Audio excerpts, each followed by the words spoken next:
रे मास्टर, जियो जियो।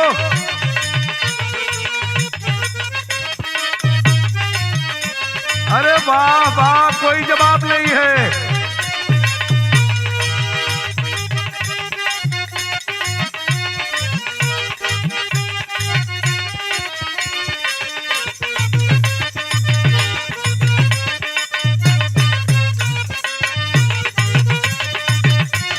अरे वाह, जिया जिया जिया मास्टर, देखे वो धुन बजा देला। एके सभे लोग सुनले बा।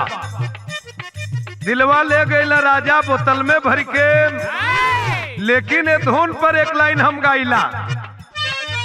आज प्रदेश और देश के हर जात हर बिरादरी की एक ही आवाज है, क्या? बड़ा निक रहली अखिलेश जी के शासन,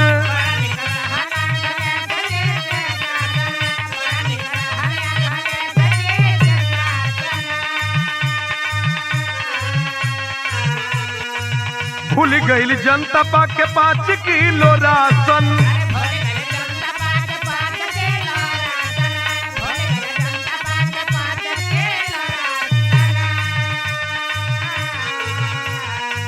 बड़ा निक रहली अखिलेश जी के शासन, भूल गई जनता पाके 5 किलो राशन। अरे 5 कुंटल नस भइल खेतवा में चोरी के, 5 कुंटल नस भइल खेतवा में चोरी के। सड़वा ले जैतो, सड़वा ले जैता बाबा पिकअप में भर के।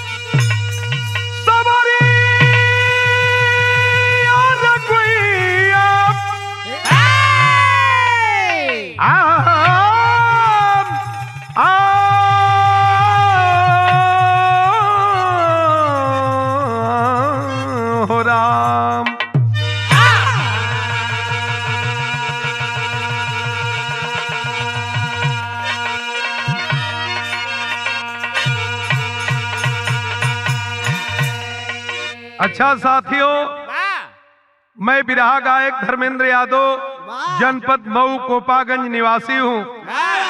आज यह बिरहा रिकॉर्डिंग जवाहर फिल्म्स, कोटवारी मोड़, रसड़ा, बागी बलिया के सरजमी पे होने जा रही है, जिसके मालिक हैं कमलेश यादव। मैं आपका बहुत बहुत स्वागत अभिनंदन वंदन करता हूँ। जितने लोग हमारे श्रोता बंधु हैं, सबको मैं हृदय के गहराई से प्रणाम करता हूं, स्वागत करता हूं। आप हर बिरहा को सम्मान देते हैं, उम्मीद है इस बिरहा को भी सम्मान देंगे। साथियों, एक बिरहा लेकर के आपके बीच में आया हूं, प्रेम से सुनेंगे दिल द्रवित हो जाएगा। इस बिरहा से लाखों परिवार की जिंदगी बच सकती है। हाथ जोड़ करके प्रार्थना है, इस बिरहा को जरूर आप लोग सुने समय निकालकर। शायद ऐसा बिरहा कभी सुनने को न भी मिला हो आप लोगों को। 4 लाइन भूमिका का लाइन है मास्टर। कवि जी दिनेश शर्मा जी बड़ी अनमोल बात कवि जी लिखे हैं। भूमिका की लाइन है मास्टर। यह वही है धरा, यह वही है चमन, फिर क्यों इंसान कैसे बदलने लगा। लोभ लालच बला है ये सब जानते, फिर क्यों राहों से अपने भटकने लगा। भरम में धर्म धन सभी नाश होते, फिर क्यों कुकर्म मानव ये करने लगा। अंधविश्वास कब तक रहेगा यहाँ, सोच कर दिल द्रवित है बिलखने लगा।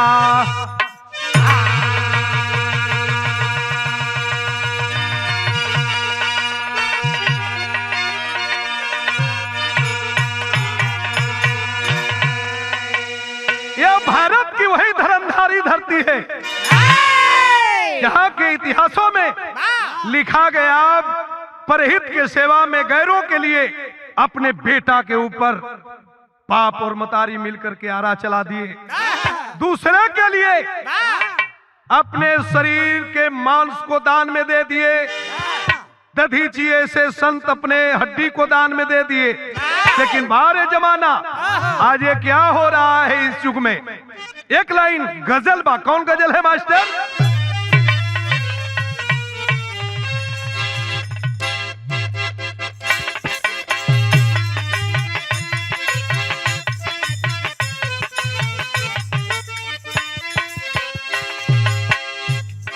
बड़ी आस्कीज मिजाज का तर्ज मास्टर बजौले हवन कमलेश भैया। कोनो नौजवान संत प्रवृत्ति का था, हमारे जैसा था, वो कह रहा है क्या, हमको किसी से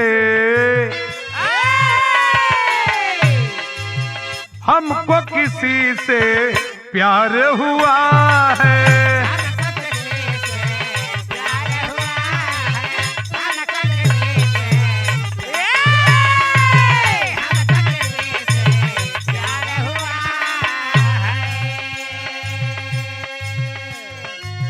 देखो पहली अरे बार हुआ है, देखो पहली बार हुआ है, हमको किसी से प्यार हुआ है।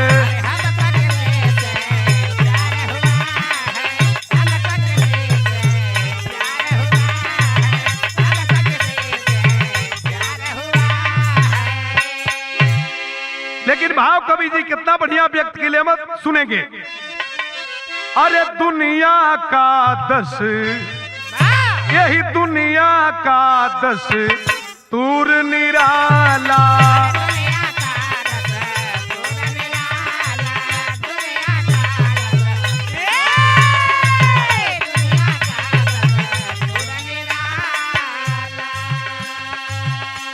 अरे क्या लिखता है ऊपर वाला,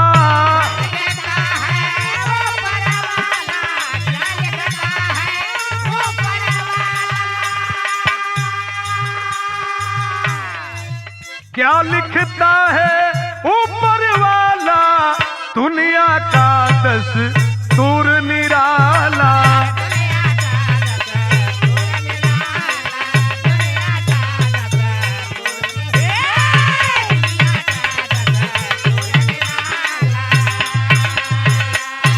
कवि की लेखनी जमाने के लोगों को आगाह करती है। शेर का लाइन है मास्टर,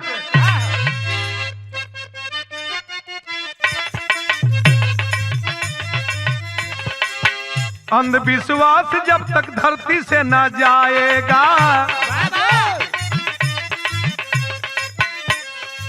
सोच लो दुनिया वाले नोच कर ये खाएगा, भरम में फंस के क्यों कदम ऐसा उठाते हो, खुद के चक्कर में औरों को तुम मिटाते हो। कहानी कहा कहतनी गौर फरमावलिए बाबूजी। जिला बाराबंकी गांव माधोपुर सुने, सुरेश पासवान वहीं पे हुजूर सुने, पत्नी मालती संग बेटी एक दुलारी हो, साधना नाम जो जवान पर कुंवारी हो। बाबूजी जनपद बाराबंकी गांव का नाम माधोपुर, बड़ा गरीब आदमी सुरेश पासवान, पत्नी का नाम मालती देवी, एक ही बेटी है, नाम था साधना। साधना कुमारी बीए में पढ़ रही है, मालिक एक को बेटा एक को बेटी और नहीं खा दूसर दिले, एकलौती बेटी साधना कुमारी को पढ़ाते हैं लिखाते हैं। धीरे धीरे जब जवान हो गई, बीए की परीक्षा पास करती है, इंसान के जिंदगी का सबसे बड़ा दुख बाबू सुरेश के सर पर मंडराए लगल। बेटी के शादी कैल बड़ा जरूरी है। बाबूजी के चिंता बात तर्ज बदल गई। कौन तर्ज है?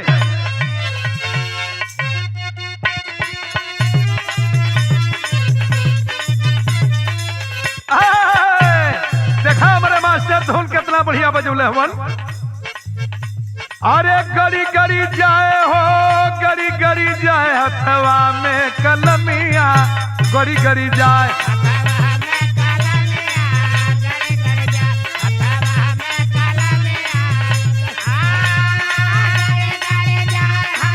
गड़ी गड़ी जाए हो, गड़ी गड़ी जाए हथवा में कलमिया, गड़ी गड़ी जाए कलमिया, गड़ी गड़ी। बेटी जवान है बाबूजी। सुरेश पासवान के बड़ा चिंता बा। सोचत हमन का सोचत हमन? अरे भरी भरी जाए हो, भरी भरी जाए, अरे भरी भरी जाए हो, भरी भरी जाए चिंता से नजरिया, भरी भरी जाए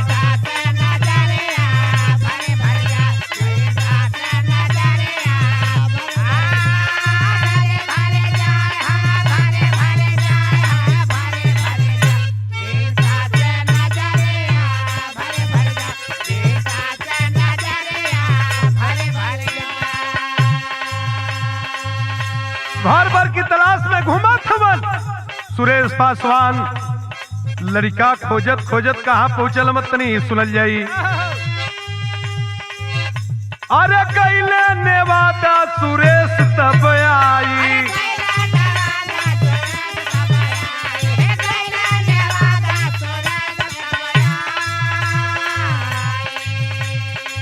अपने गांव से 11 किलोमीटर के दूर पर एक नेवादा गांव में इलन। आज बैलन तो भैल का। अरे कैले नेवादा सुरेश तब आई,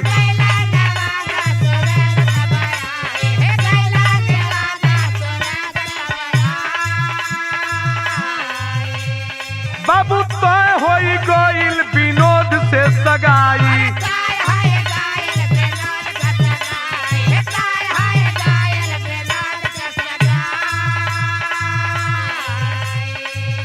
अइला नेवादा गांव में बाबू विनोद नाव के लड़का से अपने बेटी साधना का शादी तय कर दिहलन। शादी का दिन पड़ गल। आज जब शादी का दिन पड़ गल तब भैल का। अरे बढ़ी बढ़ी जाए हो, बढ़ी बढ़ी जाए, अरे बढ़ी बढ़ी जाए हो, बढ़ी बढ़ी जाए शादी का फिकरिया, बढ़ी बढ़ी जाए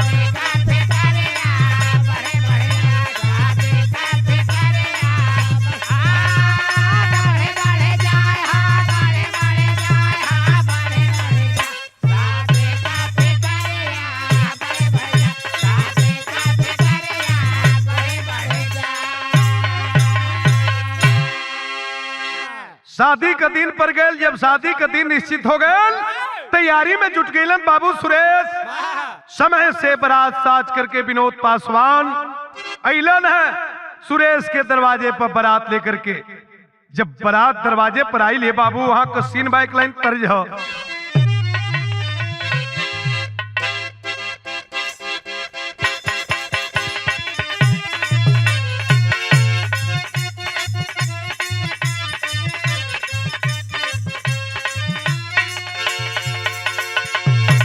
आई देखल जाओ हमारे मास्टर धुन बजौलन, हमारे उस्ताद काशीनाथ एमएलसी साहब और सुरेंद्र गुरु जी धुन के बड़ा रमा के गावेला लोग। कैसे? ससुरे से रूसली बाती, ससुरे से रूसली बाती, रियवा न हो धैली नहीं हरे करा।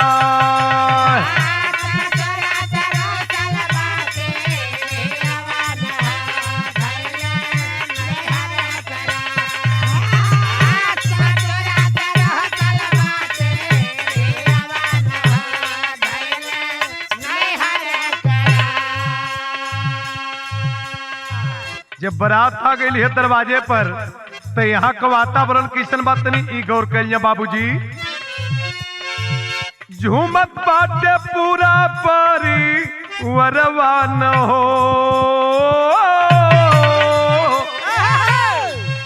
झूमत बाटे पूरा परी वरवा न हो, घर में होला मंगल चार।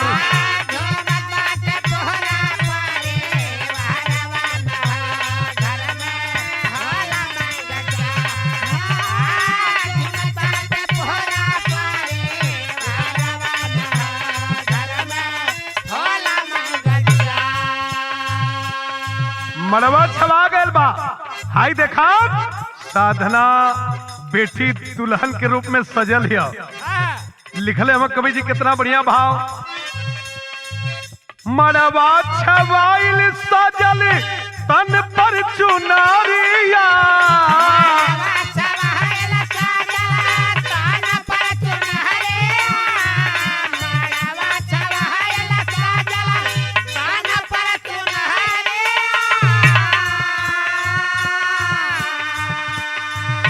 बन बे सोहागन सोचे साधना कुमारिया,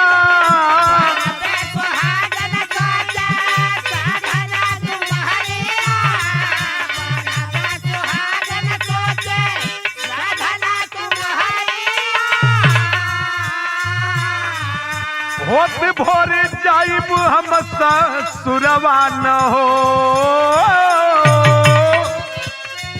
होत भोर जाइब हम ससुरवा न हो, घर में होला मंगल चार।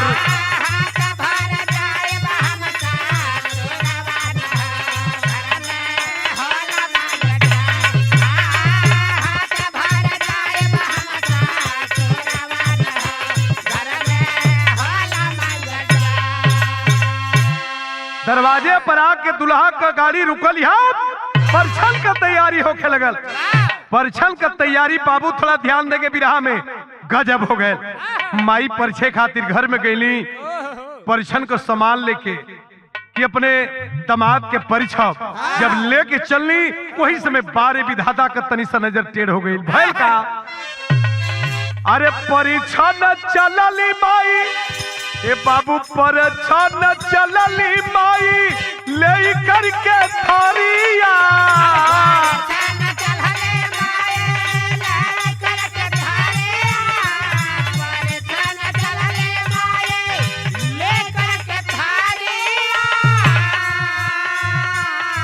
माई थाल सजा के लेके परछन करे खातिर जब दरवाजे से एक पैर बाहर निकालत थी अतौले हे भगवान गजब हो गए।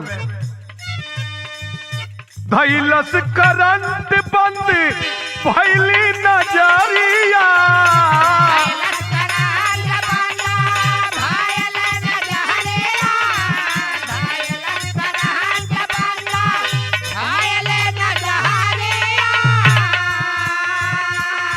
ये वही थाली लेके माई दरवाजे से एक कदम बाहर निकलने है। सजावट भइल जो दरवाजे पर उस सजावट का तार थोड़ा सा कटा हुआ था, उस थाली में टच हुआ, माँ को करंट पकड़ लिया। हाहाकार मच गए, लोग दौड़त हवन, चिघार मचौले हवन। बाबू सुरेश दौड़ के अपने दुल्हन के जब पकड़लन तो लोग बतावे लग कि करंट अगर केहू के पकड़ लिहल बाबू तो इस सतर्कता बरते के चाहिए। बचाने वाले अगर उसको टच करेगा तो जो जिसको करंट पकड़ा है उससे ज्यादा करंट बचाने वाले को मारता है। माई बाबू दोनों वही जन गिर के छटपटा के मर गिलन। आज जब मर गिलन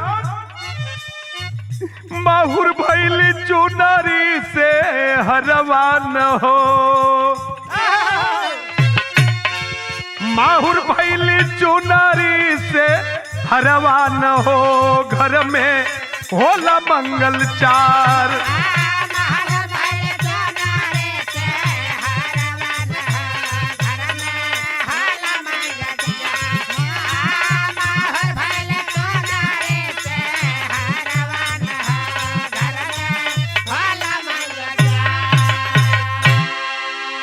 माई बाबू का लाश पड़ल बा, लोग हाय हाय करत हम, हाहाकार मच गए, सबे रोवत बा, सबे छटपटात बाम, भगवान के लोग दोषी बनावत बा। हे मालिक ये सगुन के दिने आज कैसन अब सगुन हो गए। साधना घर में कोबर में बैठल लल दुल्हन बन के जब खबर पौलस हो बाबू, दौड़ के आके माई बाबू का लाश पकड़ के रोवे लगल। माई बाबू के लसिया पर गिर के रोवत बा, भगवान से कहत बा, का कहलस तर्ज बा,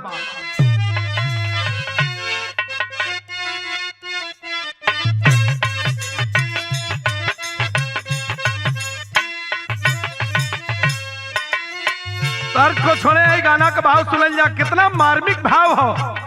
रोत बा साधना आ रो के कहत बा, ये विधना लिखल का हमारी लार नया नवा से लोर गिरे,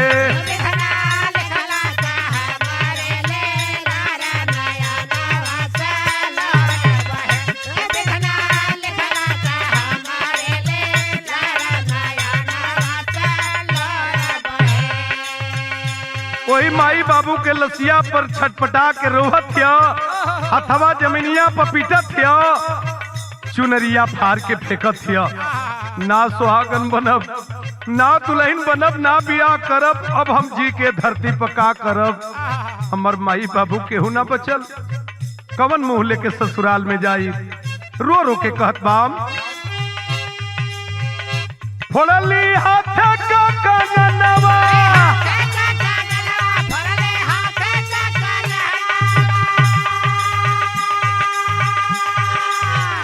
मेहदी धोवे पाव रंगनवा,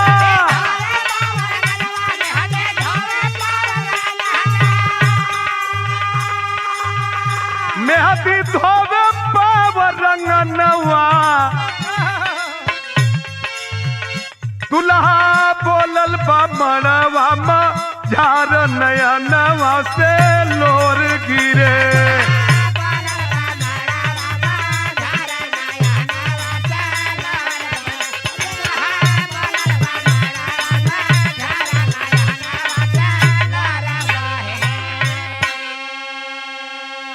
हाहाकार मच गए। हजारों लोग जुटे थे, केहू कोनो बात कहत बा, केहू कोनो बात कहत बा। अब सगुन हो गए, अभी शादी ना होके के चाहिए, बारात लेके वापस चलो, अब ए दरवाजे पर बियाह ना होई। दुल्हा पक्ष के हितनाथ सभे कहत बा कि नहीं शादी अभी ना हो सकत बाम, ये शादी में अब सगुन हो गए। जब ई बतिया दुल्हा सुनलस हो बाबू, गाड़ी में से बाहर निकल गए, हाथ जोड़ के हितनाथ रिश्तेदार दोनों पक्ष के लोगन से कहे लगल, बाबू भैया लोग करंट पकड़लस माई बाबू के, ये बेचारी साधना का कौन कसूर है जो इतनी बड़ी सजा दिहल जात बाम।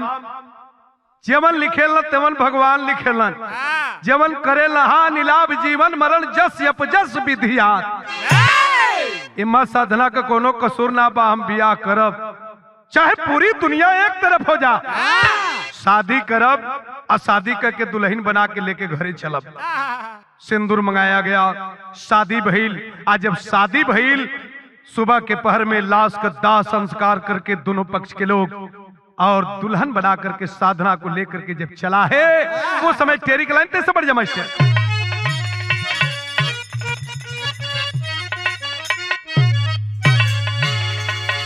ए मोरे राम, ए बाबू आसायासु की धार में डूबी, और मोरे राम आसायासु की धार में डूबी। साधना अइली ससुरा जीवन भयल तमाशा,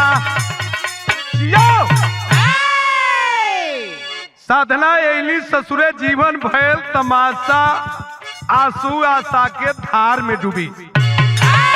जब ससुरा में आ गई, धीरे धीरे धीरे धीरे जीवन आपन करत बाम। 7-8 वर्ष के जब समय बीतल बाबू, तो साधना के तन से नहीं ते को बेटी भइल, नहीं एको बेटा भइल। ते गांव जवार देहात के नियम हो, दुल्हन घर में आ गई, अगर 1 साल बीत गए तो मेहरारू बतियावे लगे, का हो ये कहा दोनों करत हम, सब कुछ समझ में ना आवत है। लगमा सुते बैठेला सा कि ना बैठेला सा। तमाम किस्म के मेहरारू बतियावे लगली। वही ससुरा में अब ताना याचना सुने लगल साधना की तब बाझिन बा कुलक्षणी हो जैया कर बियाह डाल अपने माई बाबू के खा गलस। ससुरा में आइल बाप ये कहीं हमार बेटा लगत बा कि अब हमार बंश से न चली। सास मैया परेशान है, कहीं यहाँ कहीं वहाँ, कहीं ये देवकुर कहीं वो देवकुर, घूमत है पूजा करत है। वो समय का भाव मास्टर तर्ज बदल गई।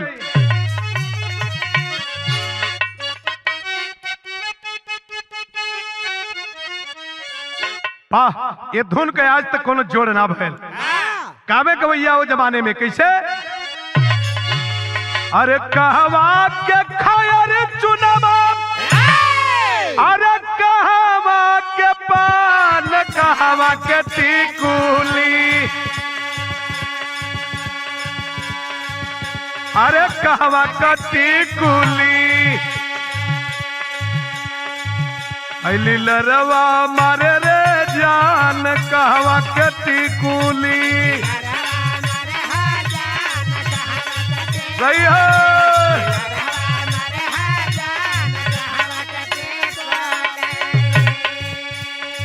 ये धुन का डुप्लीकेट हमरे एमएलसी साहब और हमरे जिला के बेचन उस्ताद के जोड़ी रहल तो गावे लोग अपने में कैसे अरे कहवा का मूरत सुंदर, अरे कहवा के जान, कहवा के नेवूरी, अरे कहवा के नेवूरी, मोरी नेउरा के करे परेशान, कहवा के नेवूरी।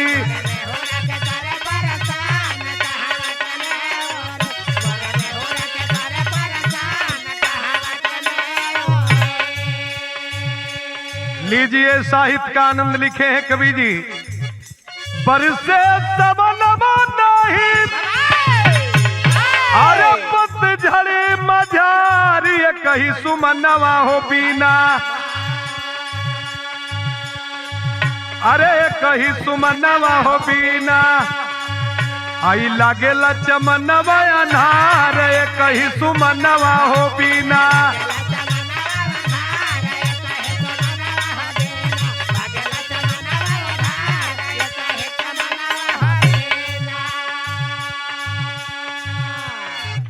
तनमा का सुन के बतिया,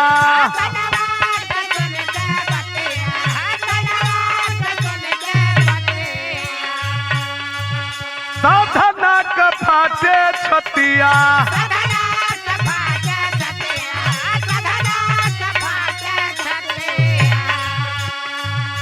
कुहू के करे जागीरा, अखिया से धारी, कहीं सुमनवा हो बीना, बाबू ये कहीं सुमनवा हो बीना, आई लागेला चमनवा अनार, कहीं सुमनवा हो बीना।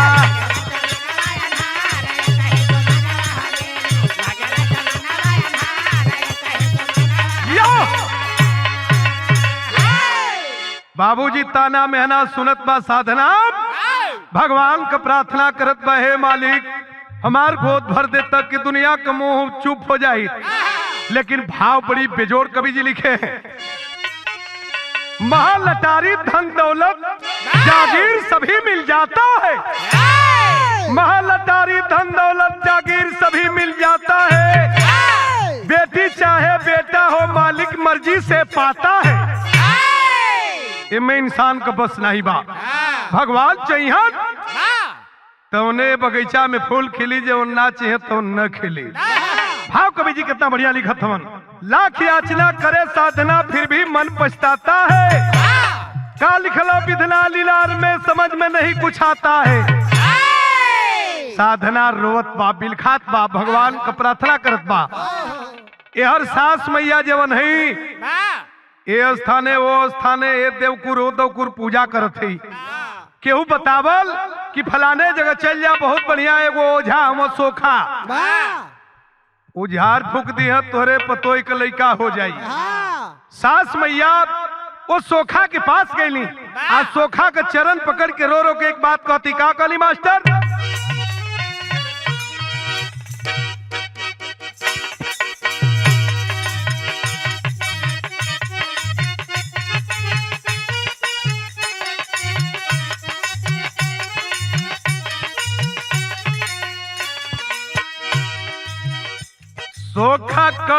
चरनिया धई के रोवे ली मतारी आया रे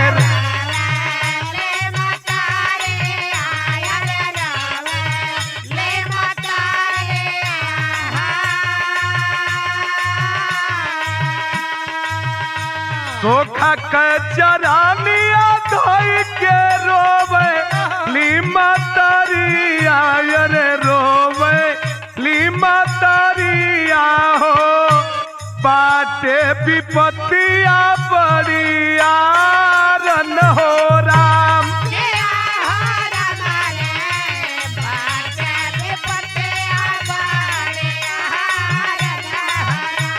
किया हो राम रे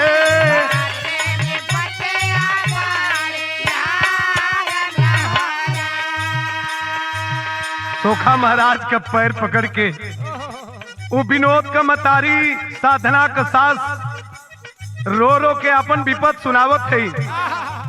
हमरे पास बहुत बड़ी विपत पड़ल बा गुरुदेव ये हमरे कष्ट के आपे दूर कर सकेला का कहत है सगरी तदिहले मालिक धाना वा खजाना वायरे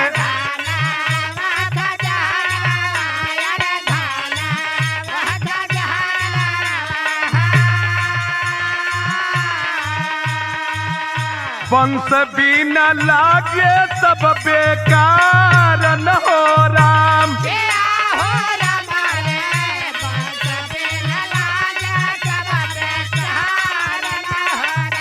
किया हो राम रे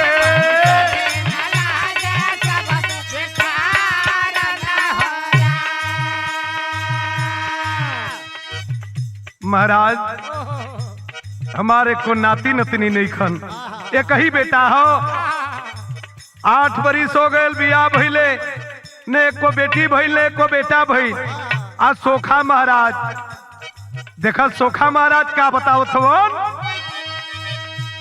धोखा में सोखा डलल दीहा ले जुगुती आया रे दीहा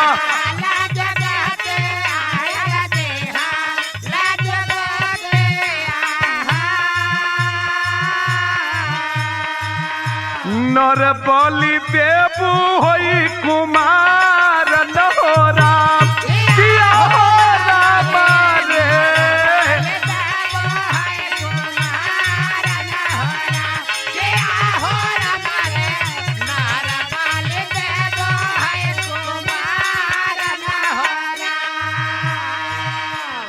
सोखा लोगन के विषय में का बताई केहू सोखा सुनत होई नाराज न होई रोज अमन का पूजा करे ली जा अगरबत्ती सुनगावे ली जा सरस्वती माई का पूजा करे ली जा देवी माई का पूजा करे ली जा कबो दर्शन नहीं मिलल आ सोखा 2 गो लवंग फूक दिया तनी से कपूर जरा दिहल 2 ठोप शराब गिरा के 2 ठोप अपने ले लिहल आ एक बेर झनक के डांट के बोलेलन अरे पापी छप्पन के कहा छुप गई रे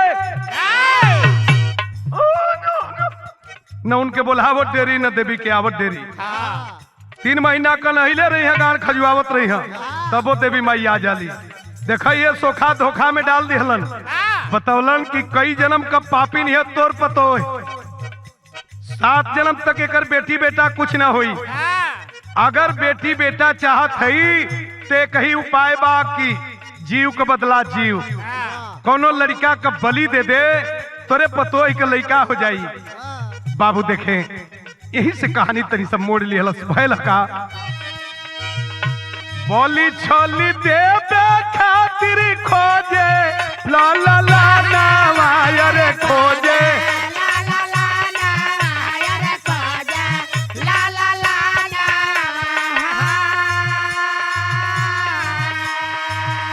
मोनू के उठवले उ सवार न हो राम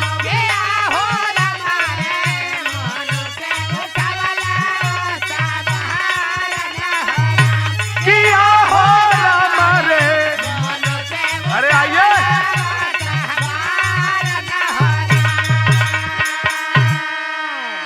देखे इशारा हो रहा है सामने से। 1000 रुपए का पुरस्कार गुड्डू यादव टेलर मालिक दिनेश डॉक्टर पशु लालनपुर कोपागंज, बहुत बहुत स्वागत है। और उमाकांत यादव पशु डॉक्टर इंदारा मऊ और डॉक्टर राजकुमार राजभर जी कोपागंज पशु डॉक्टर, आपके तरफ से बहुत बहुत धन्यवाद। बाबूजी गौर करेंगे। लड़का के तलाश में सोखा और विनोद का मतारी निकल गई लन। कहां से लड़का का व्यवस्था कल जा जोने का बलि चढ़ाओ जा।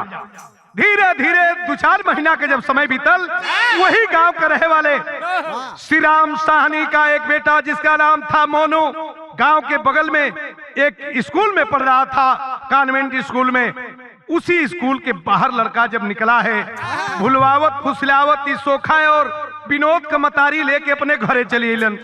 आज जब घरे अलन हाँ तो वो समय का भाव लिखल गई।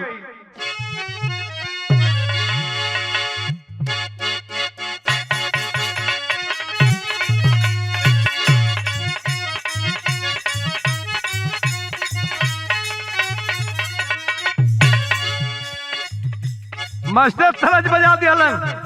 कोनो मेहरारू अपन दर्द बतावत रहल, कोनो मेहरारू का मरद पियक्कर रहल, दारू पी के आयल रहल, अब ओके छुटकार चीज ना मिलल रहल।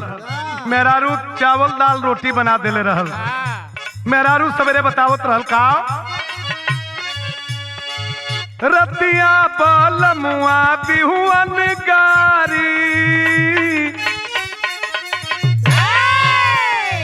रतिया हो बलमुआ बिहुअन गारी तरकारी खातिर। यो यो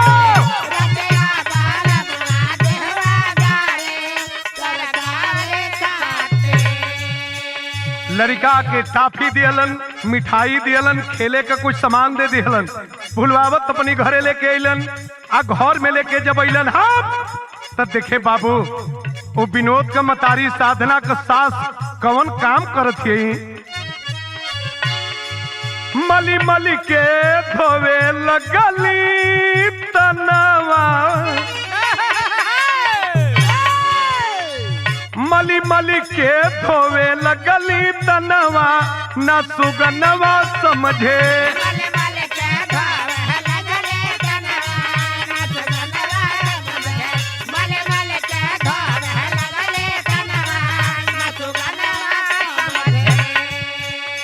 जवन ड्रेस पहन ले रहा ड्रेस के निकाल करके फेंक देती है त्यारन। मल मल के नहवले बाद साबुन लगा के एकरे बाद जब नहवा लियलस तक का कैलस एक रंग कपड़ा दिहली जबरी पेन्हाई रामा।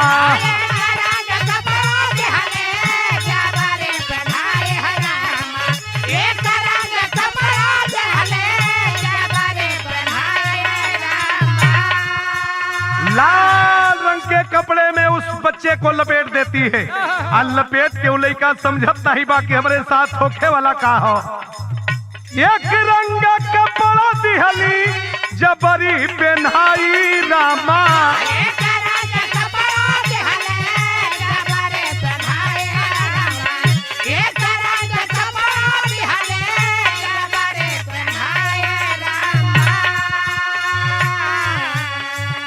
सोखा की समहनमा दिहली बेदी पर लोटाई रामा।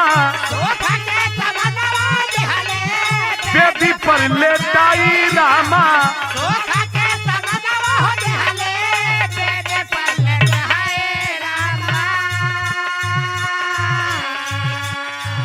चाची चाची कोही रोवे लाला नवा।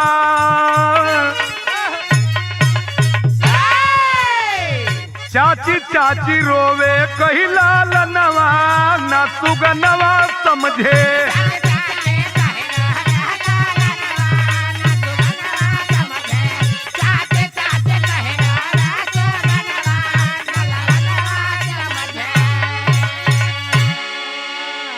पैर पकड़ के रोत बा, ए दादी ई का करत हो हमरे साथ, हमके जल्दी छोड़ा, हम अपने मम्मी के पास जाई।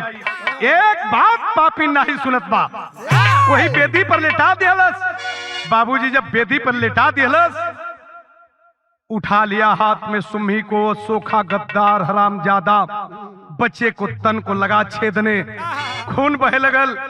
आवाज दिलस, जितने तड़फड़ा के मरी उतने जल्दी ई असर काम करी तोरे पतोही के ऊपर। बाबूजी छटपटात बलहिका रोवत बा। जब एकहू ना सुनलन, न सोखा सुनलन आ न उ बुढ़िया सुनलस। नजर घुमा के जब बगल में देखलस, साधना खड़ी हो। साधना के ओर इशारा करके रोवे लगल, काहो चाची दादी तो हमार बात ना सुनत थी, तू हमके ना बचा सकेलू। रोवत बा साधना के ओर इशारा करके कहत बा,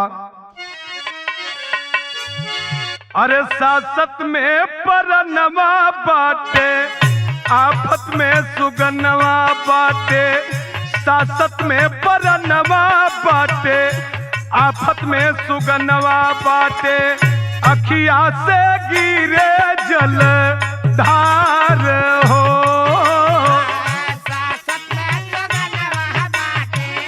आफत में परनवा बाटे। अखिया से गिरे जल,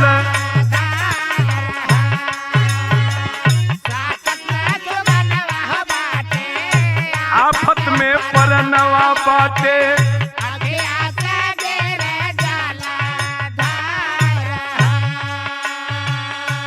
हमके बचा दो चाची, घर पहुँचा दो चाची। हमके बचा दो चाची, घर पहुँचा दो चाची। जो थोई मम्मी अब मार हो, हमके बचा दो चाची, घर पहुँचा दो चाची।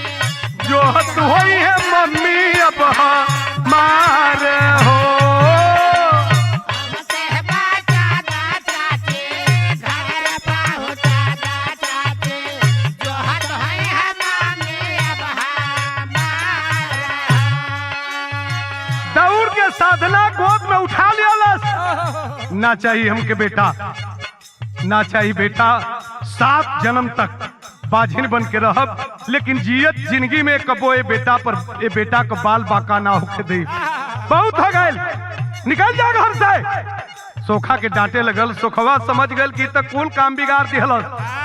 कहलस, है बुढ़िया, देरी करबी ते अब कबो तोरे घर में चिराग न जली। उपाय कैलन। सास और सोखा मिल करके साधना का कस करके हाथ और पैर दोनों बांध दियलन। हाथ पैर जब बदले हम साधना का, वो समय का भाव देखे। मनले न बात पापी, खुनवा सवार बा।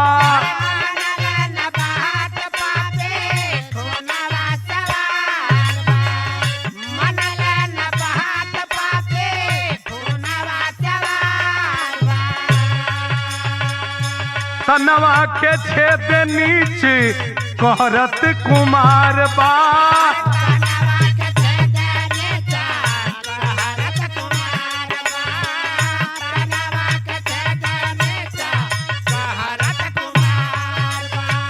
सधना का फाटे छतिया, मोनू को सुन के बतिया। साधना का फाटे छतिया, मोनू को सुन के बतिया। चाही ना हम के दुलार हो,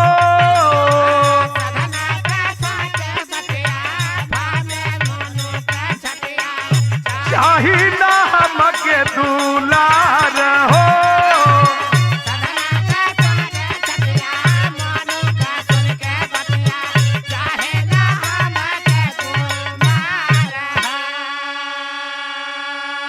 हाथ पैर साधना का बात करके घर के बगल में छुपा दिए। साधना देख रही है खिड़की से, बच्चे को उसी बेदी पर लिटा करके, और सोखा हरामजादा हाथ में सुम्भी लेकर के पूरे शरीर को छेद रहा है। आज जब छेदत बा, वो समय का थोड़ा मार्मिक भाव कवि जी लिखले हो मास्टर।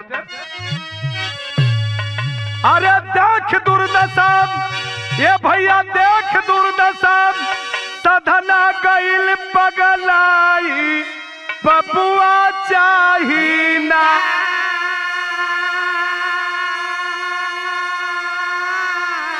अरे छोड़ी तो अम्मा कहेली अभी लखाई बबुआ चाही ना।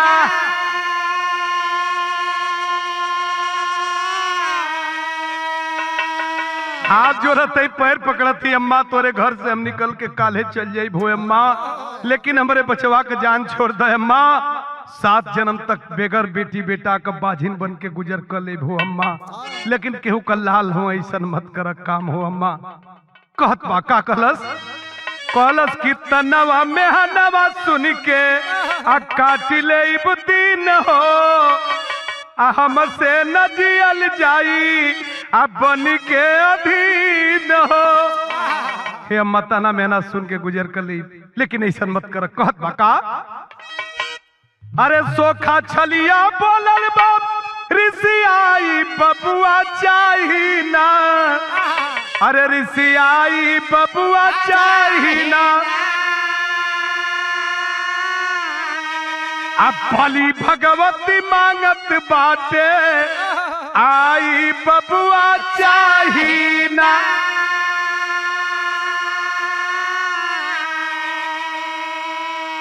गलत देरी मत कर पापी। सोखा आवाज दिहलस, हाथ में हथियार ले लिहलस, गतरे गतर शरीर के छेद दिले बाद हमारा बेटा के कदले हो हथियार लेकर के, धारदार हथियार लेकर के आज एक ही वार चलाया। एक ही वार में सर अलग और धड़ अलग हो गए। जब लड़का छटपटा के मर गल बाबू तो वो समय भाव कवि जी लिखत हवन। ए बाबू कवि जी कितना बढ़िया भाव लिखले हवन कि अरे देवी भगवती जीवन सृष्टि का रचनवा कैली। देवी भगवती जीवन सृष्टि का रचनवा कैली।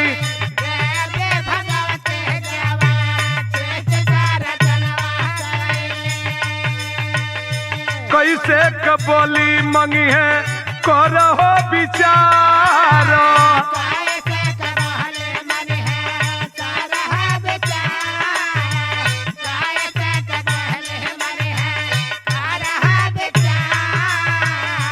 बोली दिले से होइत केहू कल नवा बाबू।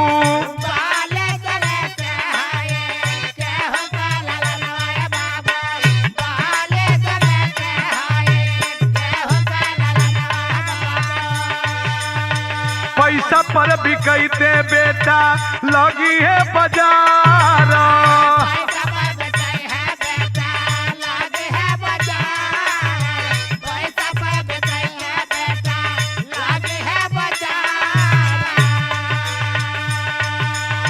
हाथ पर साधना का तून बांधी दिहले भैया।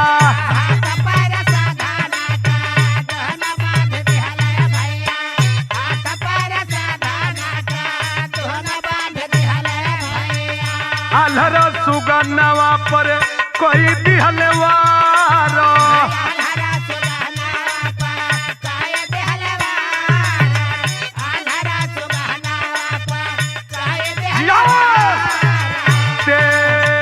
देखी नजारा जोरे, देखी नजारा जोरे साधना कतनवा भैया।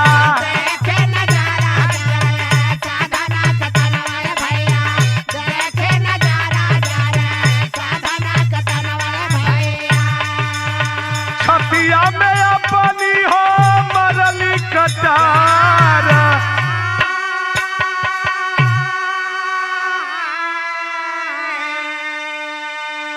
बच्चे का कत्ल करके जे वही साधना का हाथ और पैर खोलते हैं लोग, साधना आती है और देर नहीं करती है, उसी हथियार को उठा लेती है, अपने सीने में कटारी मार करके और दम को तोड़ देती है। आज जब दम के तोड़ लो उस समय का भाव भैल का। अरे सोखा कसैया लेके तू न हुन कलसिया भैया।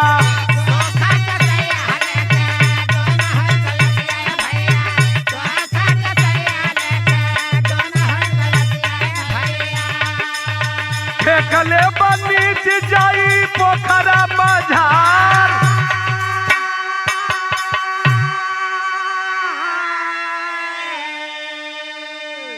घबरा गए दोनों उस साधना की सास, और वह कमीना सोखा, दोनों लाश को उठाते हैं, रात ही में लेकर के जाते हैं। गांव के बगल में एक बहुत बड़ा सा पोखरा रहल, वही पोखरा में दोनों लाश को फेंक दिए। पोखरा में बहुत बड़ी जलकुंभी लगी थी, लाश नीचे तरा गई, ऊपर से जलकुंभी हो गई। यहाँ का बात ही छोड़े, यार मोनू के घरे खोजाई होत बा, वहां का भाव कवि जी तनी सदर आल्हा लगल। ए बाबू ये हवर मोनू कमाई बाबू पगलैले,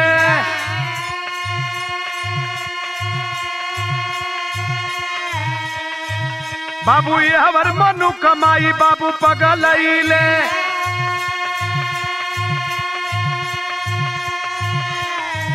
अरे पतवा लगावे कहाँ बाटे मोर दुलारा,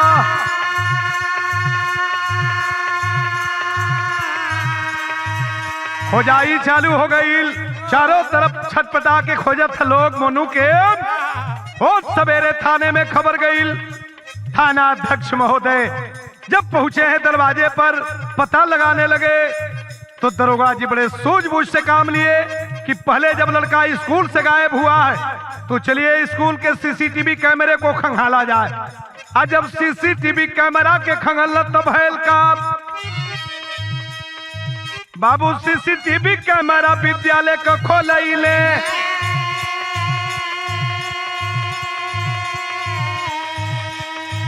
अरे दोनों निरदैया हो गई गिरफ्तार।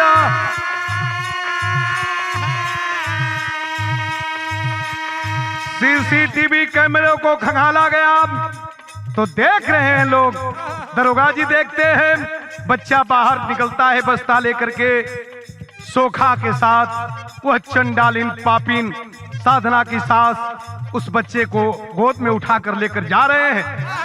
देर नहीं किए दरोगा पहुंचे उस विनोद के मां साधना के सास के पास, पूछताछ करने लगे।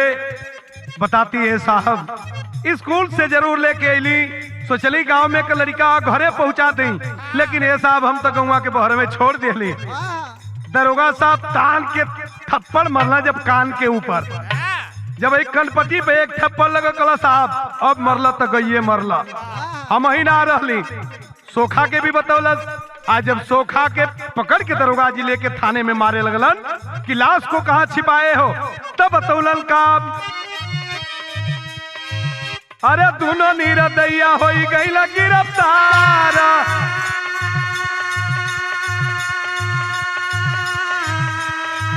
वही पोखरा से निकलल बा भैया जब लसिया,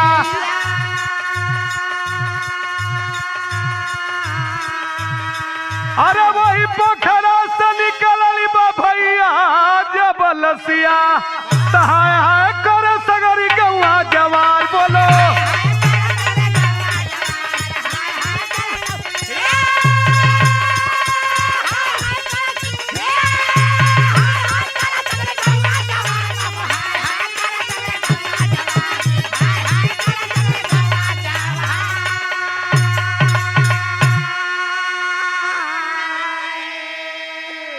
जाते हैं लोग। पोखरे से लाश निकाली गई, माँ देख करके अपने बच्चे की छत बिछत लाश को गोद में उठाकर रोने लगी। दरोगा जी समझाते हैं बुझाते हैं, मत रो बेटी, मालिक को जो मंजूर था वो हो गया। कल से साहब एक ही आंख का तारा रहलन के करे सारे हम जी। अब लाश को पुलिस बल के साथ पंचों के सामने पंचनामा होने लगा, सील मोहर होने लगी लाश। ये लाश पोस्टमार्टम को जाएगी। जब लाश उठल दौड़ के माई अपने बेटा के लाश के उठा लिया गोद में। कल ये साहब आप कहाँ लेके जाते हो? समझाते हैं दरोगा जी बेटी कानून के तहत ये लाश पोस्टमार्टम को जाएगी। दरोगा बाबू को पैर पकड़ के रोवे लगल। मतारी रोके, मोनू को माई रोके। एक बात कहली जो सुने में लोगन का कलेजा कई टुकड़ा हो गया। का कहले ही माई?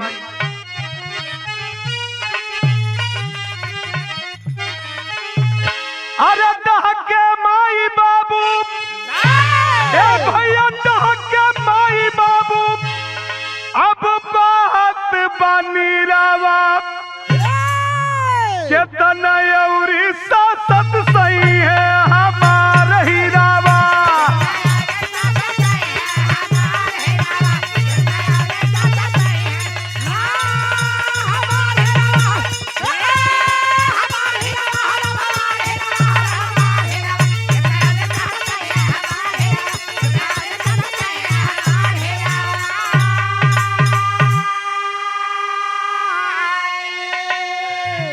ए दरोगा बाबू, शरीर के कोनो अंग नहीं बचल जौने का पोस्टमार्टम न भइल होखे।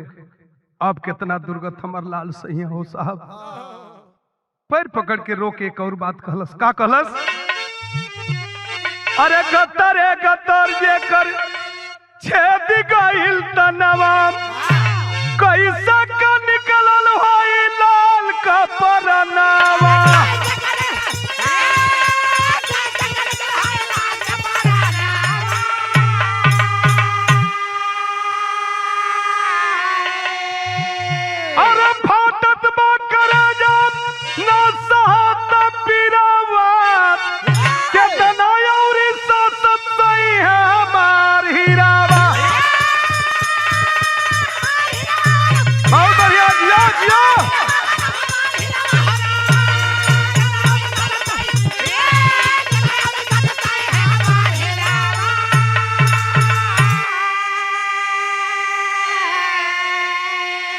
इस खबर को पाए प्रांत बिहार बक्सर रामपुर पंचायत के सरपंच बैदराज जनार्दन सिंह यादव जी, जो उत्तराखंड में रहते हैं, साहब ने जब खबर पाए, उस दुखित परिवार के दरवाजे पर जाकर के उस दुखित मां से मिले और 5 लाख रुपए का अनुदान दिए उस गरीब मां को।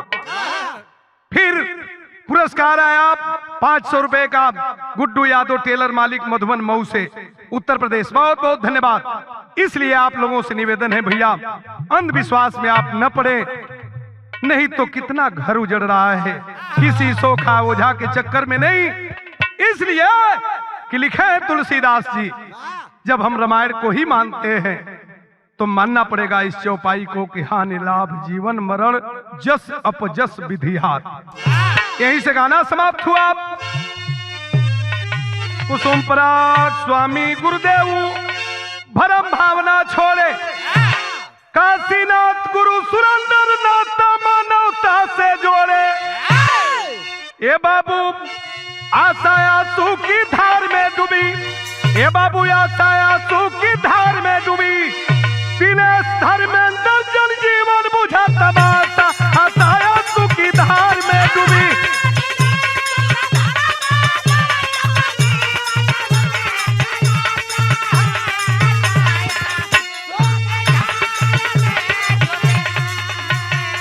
बहुत बहुत प्रणाम, धन्यवाद।